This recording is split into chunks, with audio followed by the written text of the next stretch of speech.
கர்நாடகாவில் போய் சொன்னார் கமலஹாசன். அந்த படத்தினுடைய ஆடியோ, அந்த பாடல் வெளியீட்டு விழாவில் கன்னடம் தமிழ்ல இருந்தா வந்துச்சுன்னு பொறுக்க முடியல. கன்னடக்காரன் கொதிச்சு போன, இல்ல மன்னிப்பு கேளுன. இங்க தமிழ் பற்றாளர்கள், தமிழ் உணர்வாளர்கள், நாமெல்லாம் தமிழர்கள், எவனாவது கேட்டமா ஆமா தமிழ்ல இருந்தா கன்னடம் வந்துச்சுன்னு சொல்லியிருக்காங்களா? சொல்லலையே. அத்தனை பேரு நமக்கு தமிழ் தாய் வாழ்த்துன்னு ஒன்று எழுதினாரு மனோன்மணியன் சுந்தரம் பிள்ளை, நீராறும் கடல் உடுத்தான்னு. அதுல ஒரு 4 வரி மறைக்கப்பட்டிருக்கு. தெரியுமா? எத்தனை பேருக்கு தெரியும்? எத்தனை பேருக்கு தெரியும்? கன்னடமும் கலிதெலுங்கும் கவின் மலையாளமும் உன் உதிரத்தை உதித்தெழுந்து ஒன்று பலவாகிடணும். ஆரியம் போல் வழக்கு அழிந்து ஒளிந்து சிதையா உன் சீரிழமை திறவியல்ந்து செயல் மறந்து வாழ்த்துதுமே. அதான் பாட்டு. அப்படியா இருக்கு? ஏன் சொல்லல? ஏன் பாடல? தமிழர்களாகிய நாம் ஏன் அடுத்தவனுக்கு கெட்டு போயிட்டோமே? எங்க போய் சொல்றது? வீரமும் மானமும் ஒத்தி வைக்கப்பட்டு கொண்டிருக்கிறது என்பதை என் தமிழ் சமுதாயம் உணராவிடில் தமிழ் தலை தூக்காது, தமிழர்களும் தலை தூக்க முடியாது என்பதுதான் யதார்த்தம் என்பதை உணர்வோம். இயலிசை நாடகம் என்ற முத்தமிழும் முழங்குற இந்த நாடகத்துல தமிழ் இல்ல.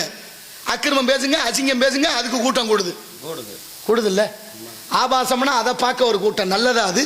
நம்ம பிள்ளைகளுக்கு சொல்லிக் கொடுக்கிறதா? நம்ம பிள்ளைகளுக்கு என்ன சொல்லிக் கொடுக்கணும்? அப்ப என்ன விதைக்கிறோமோ அதை அறுவடை பண்ணித்தானே ஆகணும். நல்ல விஷயத்தை பார்க்க தாய்மார்களும் விரும்பல, ஆனா தந்தைமார்களும் விரும்பல.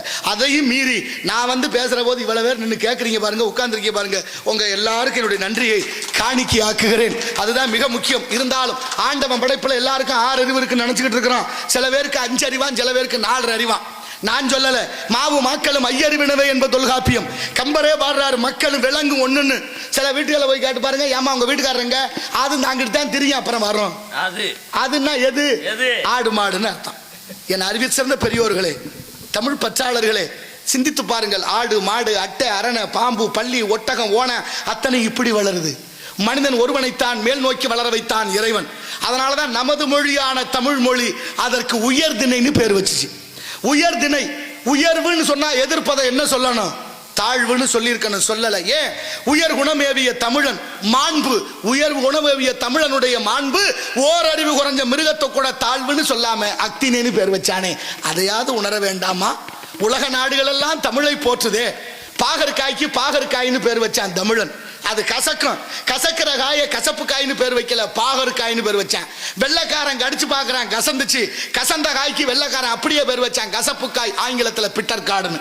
ஆனா தமிழன் பாகற்காயின்னு பேர் வச்ச. மாண்பு புரியுதா? ஏன்? என்ன காரணம்? பாகற்காய்னா பாகுனா இனிப்பு, அற்றதுனா இல்ல, அது இனிக்காது கசக்கும்னு சொல்லாமல் சொல்லி வைத்த உயர்ந்த சமூகம் இன்று இருக்கும் நிலை என்னையா? என்ன காரணம்?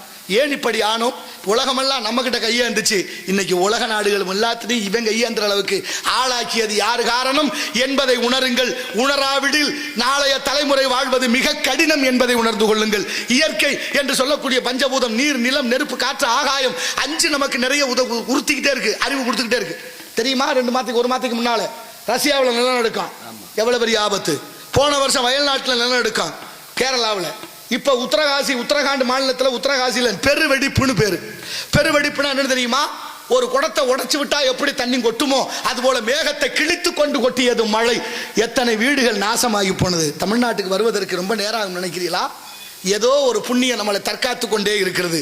அதையும் மீறி பெரிய பெரிய ஆபத்தை சந்திக்காமல் அதற்கான நல்ல எண்ணத்தோடு நல்லதை விதைக்கணும். மாட்டு வண்டியும் மனித உடம்பு ஒண்ணு, மாட்டு வண்டிக்கு மனித உடம்பு ஒண்ணு, வேற ஒண்ணு பெரிய அதிசயமெல்லாம் இல்லை. மாட்டுக்கு அறிவு இருக்கு, மாட்டு வண்டிக்கு அறிவு இல்லை. அறிவில்லாத மாட்டு வண்டி அறிவுள்ள மாடோடு சேராது, அறிவுள்ள மாடு அறிவில்லாத மாட்டு வண்டியோடும் சேராது. மாட்டுக்கும் வண்டிக்கும் உரிமையாளரான ஒருத்தர் உடையவர் இருப்பார். அவர் தான் மாட்டையும் வண்டியும் பூட்டணும். பூட்டியாச்சுங்கிறதுக்காக மாடு ஏன் ஜவரித்துக்கு போவேன்னு சொல்ல முடியாது, வண்டி வர முடியாதுன்னு தடுக்க முடியாது.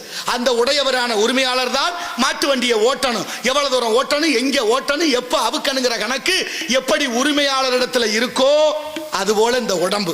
இந்த உடம்புக்கு அறிவில்லை, உள்ளே ஓடக்கூடிய மூச்சுங்கிற ஆத்மாவுக்கு அறிவு இருக்கு. அறிவில்லாத உடம்புல அறிவுள்ள ஆத்மாவை பூட்டி ஓட்டுகிறான் இறைவன் என்ற பரமாத்மா. எங்க ஓட்டணும், எப்ப ஓட்டணும், எங்கன்னு அவுக்கணுங்கிற கணக்கு அவன் கையில. அதை மறக்காமல் வாழ்ந்து விட்டால் வாழ்க்கை சிறக்கும் என்பதை உணர்வோம். அதுதான் வாழ்க்கையின் தத்துவம்.